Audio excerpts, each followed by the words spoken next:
Hi, everyone. 2 years ago, my life changed forever. My wife, Kelsey, and I welcomed our daughter, Leela, into the world. Now, becoming a parent is an amazing, amazing experience. Your whole world changes overnight, and all of your priorities change immediately, so fast that it makes it really difficult to process sometimes. Now, you also have to learn a tremendous amount about being a parent, like, for example, how to dress your child. This was new to me. This is an actual outfit. I thought this was a good idea. And even Leela knows that it's not a good idea. So there was so much to learn and so much craziness all at once. And to add to the craziness, Kelsey and I both work from home. We're entrepreneurs. We run our own businesses. So Kelsey develops courses online for yoga teachers. I'm an author. And so I'm working from home. Kelsey's working from home. We have an infant, and we're trying to make sure that everything gets done that needs done. And life is really, really, really busy. And a couple weeks into this amazing experience, when the sleep deprivation really kicked in, like around week 8, I had this thought, and it was the same thought that parents across the ages internationally, everybody has had this thought, which is, I am never going to have free time ever again. And somebody said it's true. Yeah, it's not exactly true, but it feels really, really true in that moment. And this was really disconcerting to me, because one of the things that I enjoy more than anything else is learning new things. Getting curious about something and diving in and fiddling around and learning through trial and error and eventually becoming pretty good at something. And without this free time, I didn't know how I was ever going to do that ever again. And so I'm a big geek. I want to keep learning things. I want to keep growing. And so what I decided to do was go to the library and go to the bookstore and look at what research says about how we learn and how we learn quickly. And I read a bunch of books, I read a bunch of websites, and trying to answer this question, how long does it take to acquire a new skill? You know what I found? 10,000 hours. Anybody ever heard this? 10,000. It takes 10,000 hours. If you want to learn something new, if you want to be good at it, it's going to take 10,000 hours to get there. And I read this in book after book and website after website, and my mental experience of reading all of this stuff was like, no! I don't have time. I don't have 10,000 hours. I am never going to be able to learn anything new ever again. But that's not true. So 10,000 hours, just to give you a rough order of magnitude, 10,000 hours is a full-time job for 5 years. That's a long time. And we've all had the experience of learning something new, and it didn't take us anywhere close to that amount of time, right? So what's up? There's something kind of funky going on here. What the research says and what we expect and have experiences, they don't match up. And what I found, here's the wrinkle. The 10,000-hour rule came out of studies of expert-level performance. There was a professor at Florida State University. His name is K. Anders Ericsson. He's the originator of the 10,000-hour rule. And where that came from is he studied professional athletes, world-class musicians, chess grandmasters, all of these ultra-competitive folks in ultra-high-performing fields, and he tried to figure out how long does it take to get to the top of those kinds of fields. And what he found is the more deliberate practice, the more time that those individuals spent practicing the elements of whatever it is that they do, the more time you spend, the better you get. And the folks at the tippy top of their fields put in around 10,000 hours of practice. Now, we were talking about the game of telephone a little bit earlier. here's what happened. An author by the name of Malcolm Gladwell wrote a book in 2007 called Outliers, the Story of Success. And the centerpiece of that book was the 10,000-hour rule. Practice a lot, practice well, and you will do extremely well. You reach the top of your field.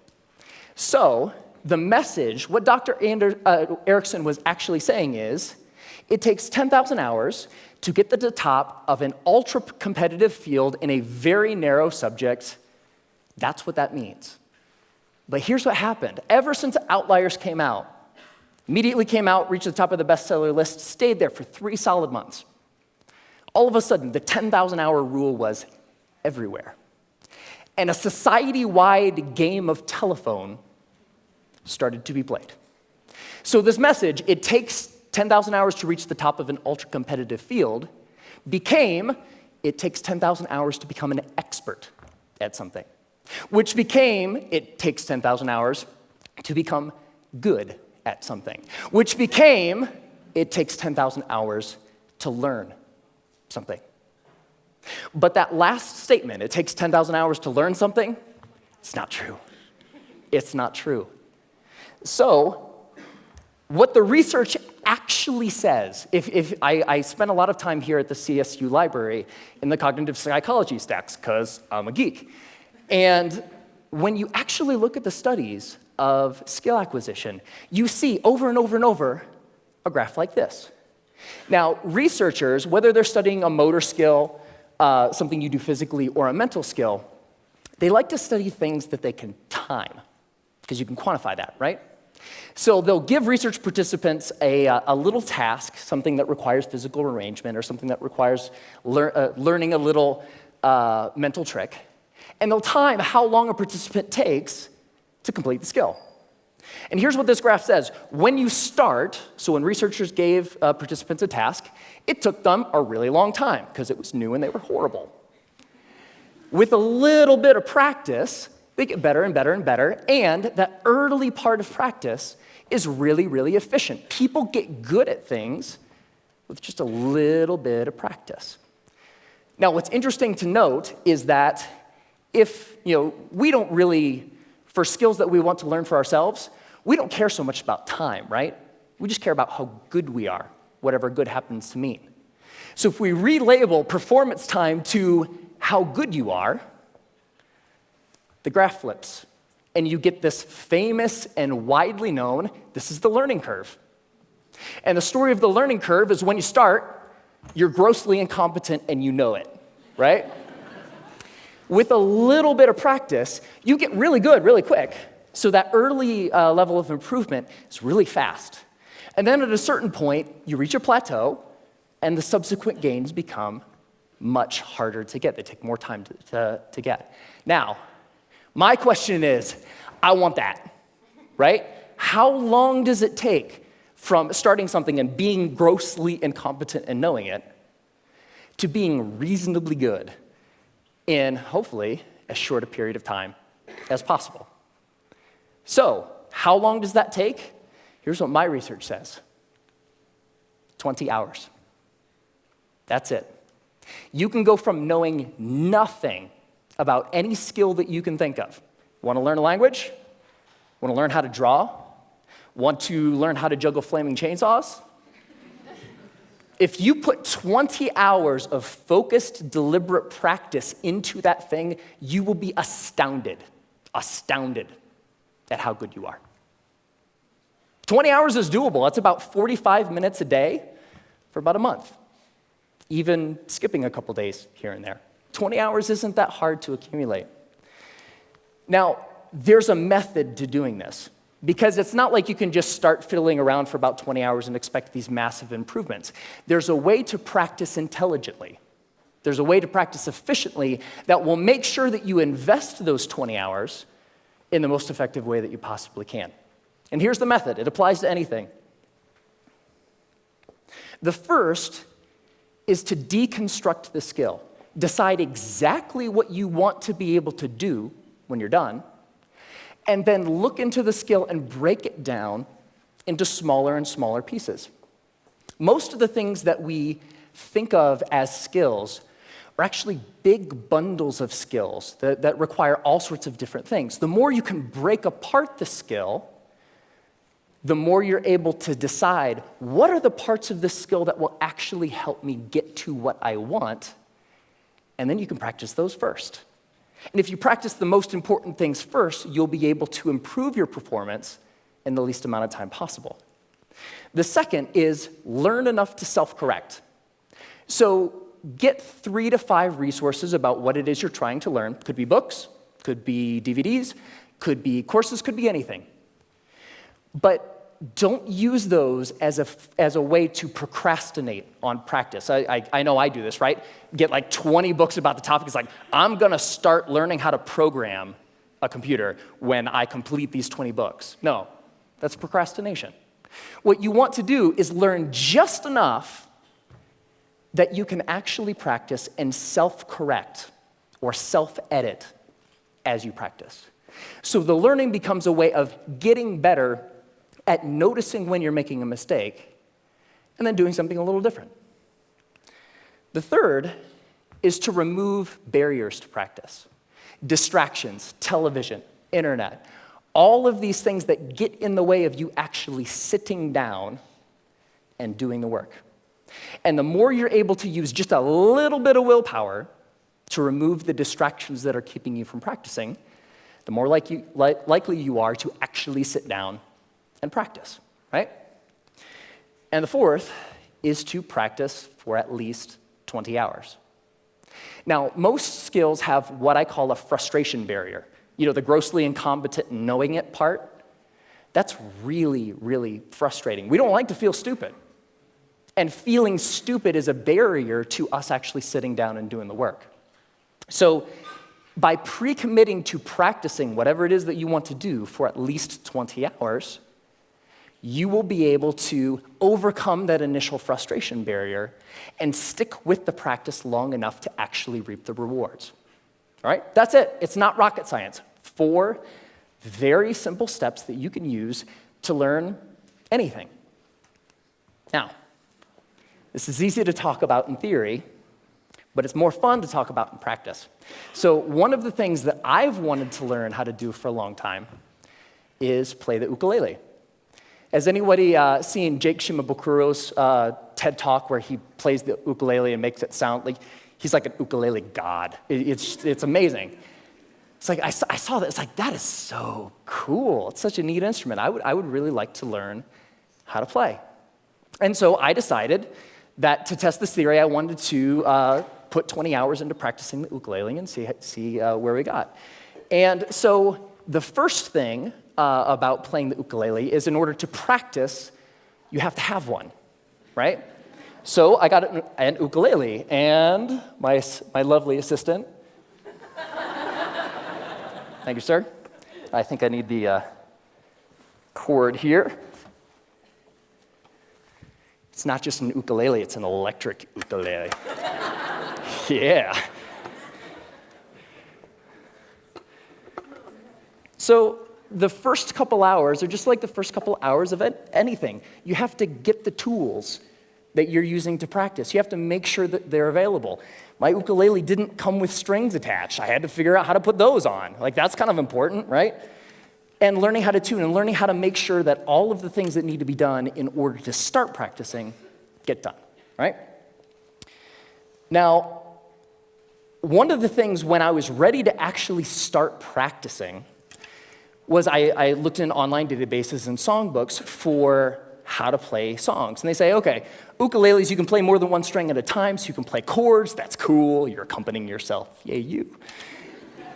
And when I started looking at songs, I had an ukulele chord book that had like hundreds of chords. I was like looking at this thing, like, whoa, that's intimidating. But when you look at the actual songs, you see the same chords over and over, right? As it turns out, playing the ukulele is kind of like doing anything. There's a very small set of things that are really important and techniques that you'll use all the time. And so in most songs, you'll use 4, maybe 5 chords, and that's it. That's the song. You don't have to know the hundreds as long as you know the 4 or the 5. So while I was doing my research, I found a wonderful little medley of pop songs by a band called Axis of Awesome. And somebody knows it. And what Axis of Awesome says is that you can learn, or you can play pretty much any pop song of the past 5 decades if you know 4 chords. And those chords are G, D, E minor, C. 4 chords, pump out every pop song ever, right? So I thought, this is cool. I would like to play every pop song ever. So that was the first song I decided to learn, and I would like to actually share it with you. Ready? All right.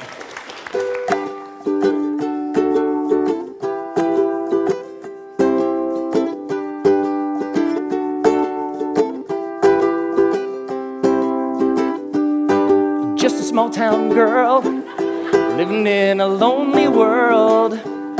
She took the midnight train going anywhere.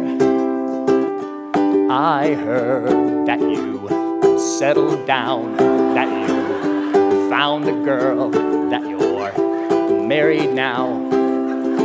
Every night in my dreams I see you, I feel you. That is how I know we'll go on.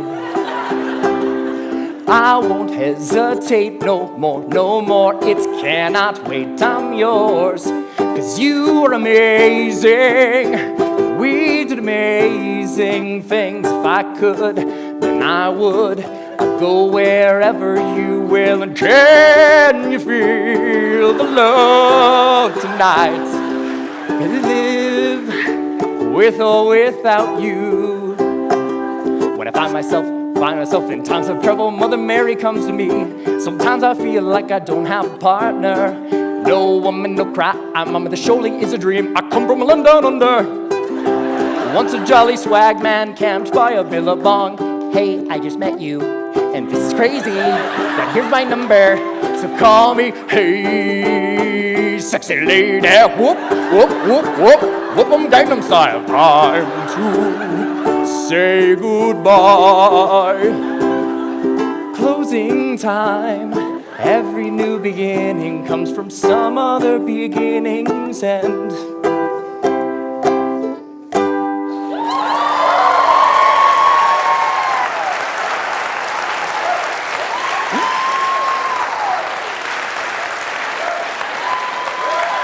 Thank you. Thank you. I love that song. And I have a secret to share with you. So by playing that song for you, I just hit my 20th hour of practicing the ukulele. Thank you.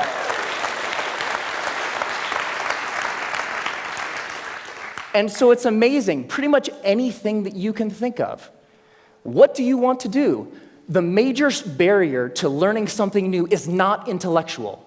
It's not the process of you learning a bunch of little tips or tricks or things. The major barrier is emotional.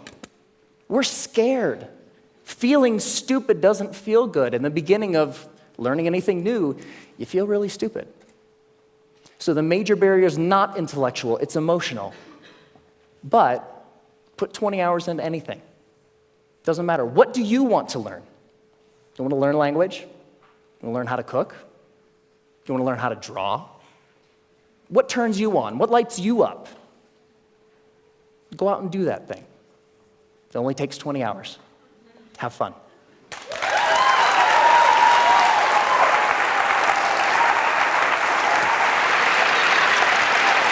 Great job.